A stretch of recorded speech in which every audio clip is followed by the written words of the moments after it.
Shalom Bapak Ibu Saudara.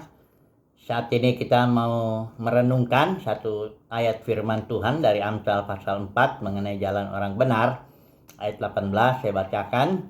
Tetapi jalan orang benar itu seperti cahaya fajar yang kian bertambah terang sampai rembang tengah hari. Jadi jalan orang benar seperti cahaya fajar, cahaya matahari. Dia terbit di timur, terus dia makin terang sampai rembang tengah hari, ya. Nah, kita ini adalah orang benar, ya. Oleh sebab iman dalam Kristus kita sudah dibenarkan, ya. Kita juga orang kudus, artinya dipisahkan semata-mata untuk maksud dan tujuan Tuhan sendiri.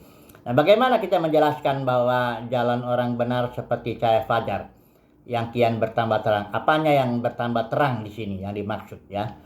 Saya coba menjelaskan ini dengan mengingat Yohanes 10 ayat 10. Ketika Tuhan Yesus datang, aku datang supaya mereka mempunyai hidup, ya, dan mempunyainya dalam segala kelimpahan. Nah, hidup di sini istilah Yunani zoe kita tahu itu ditanam dalam batin kita, masih berupa benih dia. Seperti penabur menaburkan benih, ya. Nanti benih itu memang memiliki daya tumbuh sendiri, dia akan bertumbuh, itu maksud Yesus, makanya memilikinya dalam segala kelimpahan. Nah, apa gunanya benih hayat atau benih zoe ini, benih hidup Kristus di dalam batin kita? Kita tahu dalam Yohanes 17 ayat 3 dikatakan bahwa inilah hidup itu, hidup atau zoe itu, yaitu bahwa mereka bisa mengenal Elohim yang benar dan mengenal Yesus Kristus yang diutusnya. Jadi maksudnya supaya benih itu ditanam dalam batin kita, supaya kita bisa mengenal Dia. Itu tujuannya, ya. Jadi karena di dalam benih Kristus itu, dalam benih zoe itu, di dalam itu ada kasih Kristus, sukacita Kristus, ya, kasih sukacita damai sejahtera, sabaran kebenaran kebaikan, kesetiaan, kelemah lembutan, dan penguasaan diri Kristus. Dengan bertumbuhnya benih itu, maka batin kita semakin terang, semakin kita mengenal Tuhan, mengenal jalan-jalan Tuhan, dan kita semakin dipimpin oleh Tuhan. Ini yang dimaksud oleh Amsal itu, jalan orang benar seperti cahaya fajar, kian bertambah terang. Karena batinnya semakin diterangi oleh hayat Kristus itu, terus bertumbuh, dia semakin damai, dalam batin kita semakin kasih, sukacita, damai sejahtera Kristus, sabaran, kebenaran, kebaikan Kristus, ya. Semuanya bertumbuh dalam batin kita, itu yang artinya bertambah terang, ya.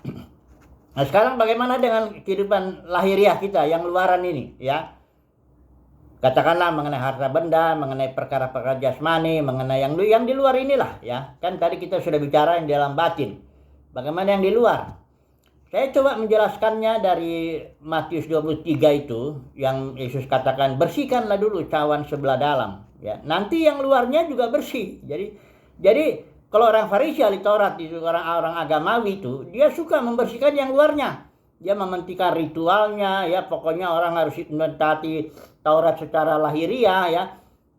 Bahkan dia pakai jubah, itu ada ayatnya tuh, jubahnya itu dan sebagainya, ya. Yang luarannya, jadi kelihatannya, tampilannya tuh kelihatan orang benar, orang bagus, ya, nggak ada masalah, orang yang pokoknya begitulah, ya. Yesus bilang jangan begitu, itu malah seperti kuburan, ya. Luarnya bagus, dalamnya busuk. Yesus bilang justru yang di dalam dulu, ya, bersihkanlah dulu yang di dalam, nanti yang di luarnya beres. Otomatis itu dibilang. Coba baca deh Matius 23 ayat berapa itu, ya, yang mengenai bersihkanlah cawan sebelah dalam dulu, nanti sebelah luarnya akan bersih sendiri. Jadi gini, dalam kehidupan kita yang penting di sini, jaga dulu hati kita di sini, ya. Kita nggak bisa kontrol yang di luar loh, ya. Yang di luar bisa terjadi sesuai dengan, ya, pengaturan Tuhan, kita percayalah, ya. Karena kita nggak bisa buat apa-apa. Kita nggak bisa atur respon orang, kita nggak bisa atur datang masalah ini, masalah itu, sebagainya. Kita nggak bisa buat apa-apa, ya. Tapi yang bisa kita buat adalah dengan jaga hati kita, ya. Dengan memikirkan hal yang positif, indah, suci, mulia, manis, sedap didengar, ya. Hal-hal yang merenungkan firman Tuhan itulah yang bisa kita buat untuk menjaga hati kita, membersihkan cawan sebelah dalam. Kita percaya nanti yang luarnya itu pada waktunya, ya, Tuhan sendiri dengan caranya, dengan waktunya, ya, Dia akan bereskan yang di luar, ya. Jadi kita jangan hidup fokus yang di luar itu, nanti stres, ya, karena kita nggak bisa mampu berbuat apa-apa, ya. Jadi Jaga aja hati kita, jaga batin kita ya, percaya ya bahwa dengan kita terus memikirkan hal-hal yang positif, indah, suci, mulia, manis, sudah didengar ya, terus nanti kita di yang di luarnya itu otomatis pada waktunya, pada waktu Tuhan itu akan beres sendiri ya. Saya akan tutup ini renungan singkat kita dengan Mazmur ini ya, pasal 34 ayat ada di sini ada ayat 20.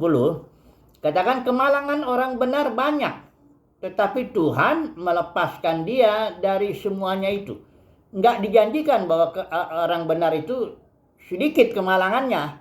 Malah dikatakan kemalangan orang benar banyak, tetapi Tuhan melepaskan dia dari semuanya itu. Yang penting sekarang kita bersyukurlah dulu ya, pertumbuhan hayat Kristus. Bersyukur kita bahwa batin kita semakin terang ya, kita semakin mengenal Tuhan, semakin mengenal jalan-jalan Tuhan, semakin dipenuhi damai sejahtera sukacita Tuhan. Nanti yang di luarnya percaya aja ya, pada waktunya Tuhan akan selesaikan semuanya itu bagi kita. Haleluya. Amin.